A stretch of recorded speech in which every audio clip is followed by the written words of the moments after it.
Imagine a 12-year-old boy charged with allegedly stealing $150,000 in a house break-in. Where are the parents? Anyway guys, welcome back to the channel. If you're new here, kindly subscribe. If you had been here before and you have not yet subscribed, kindly do so. And guys, please watch the video to the end. So now, this is really a troubling incident. And this channel had been doing a lot of visa things and deportation. But this channel is not only about deportation. This channel is really a channel where I can discuss issues on. So I'm going to stray a little bit from the deportation, because if I do deportations alone, what's going to happen when Donald Trump is no longer deporting people? So I have to can't stray too far from my niche. Anyway, this is a very troubling incident, and this is a crime that involves a 12-year-old boy, and it reflects an alarming trend in our society. This is a recent case from the Spanish town, St. Catherine, which amplifies the issues sparkly. A 12-year-old boy is facing charges for breaking and entering and larceny, including the theft of $150,000. What is he doing with $150,000? And various electronic devices from a neighbor. It's not merely a story about a misguided child. It serves as a reminder to parents that they should always be present in them kids' life. It is a severe indictment of parental neglect and societal failure to instill values in the younger generation. Now, to begin with, this boy is fundamentally a child, because if him 12-year-old, him brain not fully developed yet. One who is still in the formative years of his life and desperately need direction and guidance. Now, I speak on this issue all the time, and I blame parents. And you cannot say don't blame the parents. It raises important questions about the role of his parents in this scenario. Where were they while their child was making the decision to commit a crime? Are these people unaware of his activities? Are they just let him run the street?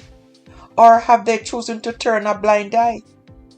The lack of supervision and engagement in their child's life cannot be overlooked. Parents should be the primary architects of their children's moral compass.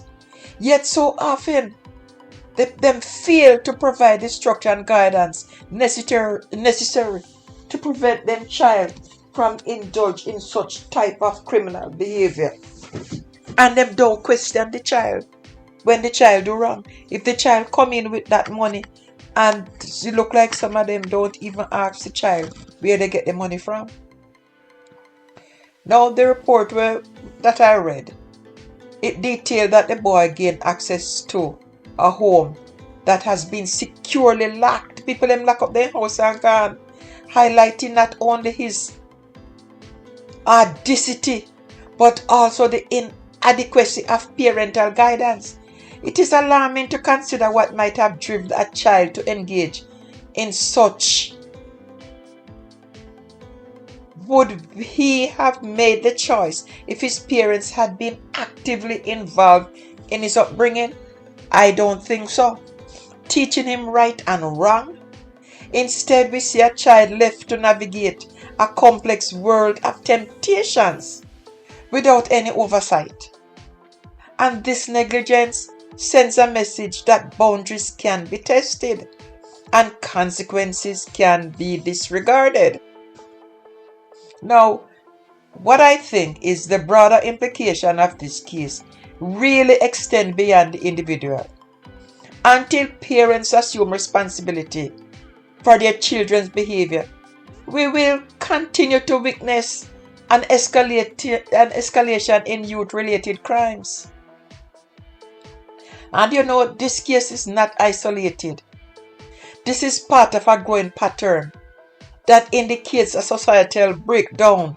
How many times have you seen underage kids in the news who commit crimes? And usually this happens when parental guidance is sorely lacking. Communications can strengthen themselves by fostering a culture of accountability among parents who must recognize their role in shaping the future of the citizens of our society. And regarding the punishment for this little boy, any potential consequences should reflect not just the crime, but also the need for rehabilitation and education. Simply punishing him without addressing the root causes of his behavior would be insufficient, because he might go out there go do it again. Rather than treating this boy solely as a criminal, the focus should be on guiding him back towards a positive path, because he's still young and him can be trained. If him get the right guidance, counseling, attendance in a youth rehabilitation program or community service are avenues that could help instill valuable life lessons, teaching him the importance of making better choices that they are not teaching him at home. Now, this incident is a critical one, and it shows that parents must take responsibility.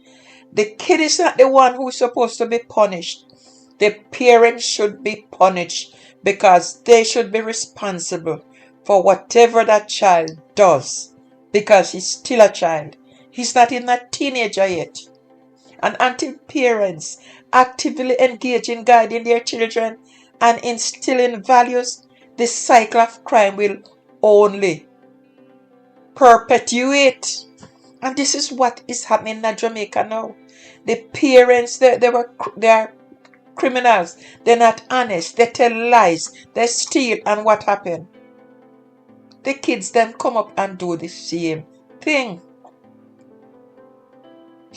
And because of this, it leads to a future where these incidents become normalized with these children who live it, who grow up around it, who sees it.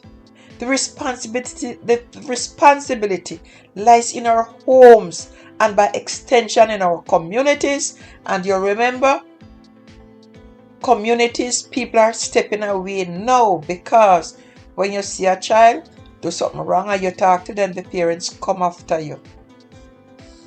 And the community also need to foster a nurturing environment that can curtail such disturbing behaviors before them take root. I don't know how that's going to be done, because it really at the stage now where children are becoming the adults and adults are the children. Anyway guys, if you have watched the video this far, kindly make sure you subscribe to the channel, like the video, share the video, and hit that notification bell, and I will see you back here on my next YouTube video.